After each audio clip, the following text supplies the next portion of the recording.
ఏంటంటే మనం గిన్నెలు తోముతాం కదండి, ఎక్కడ గిన్నెలు తోమనిక కూర్చుంటామో ఆడ కింద ఇలా పెట్టుకొని మన ఫేస్కు గాలి వచ్చేలాగా పెట్టుకోవచ్చు. తర్వాత మనం చపాతీ రుద్దుతాం. చపాతీ రుద్దేటప్పుడు మన ఫేస్ ఇలా ఉంటుంది కదా కిచెన్ ప్లాట్ఫామ్ మీద.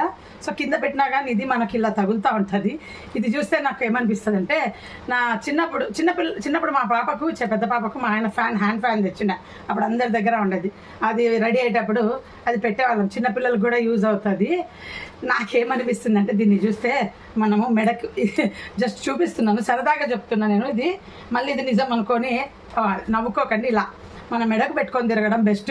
అది కూడా ఎలా తెలుసా, ఎందుకు చెప్తున్నానంటే, ఎన్ని చోట్ల కానీ మనం ఇటు అటు తిరుగుతూ మారుస్తాం. ఇలా ఒక థ్రెడ్ ఉంటుంది కదా మన దగ్గర, ఏవో ఒక బ్యాగు. ఇప్పుడే నేను కూడా సరదాగా చూద్దాము, ఆ చూసేదేదో మీకు చూపిస్తూ నేను కూడా వేసుకుందాము అనేసి ఇలా తాడేసేసుకొని మెడకు కట్టుకుంటే బ్రహ్మాండంగా ఉంటుంది. మనం ఎక్కడికి పోతుంటే అది మన ఫేస్కు తగులుతూ ఉంటుంది.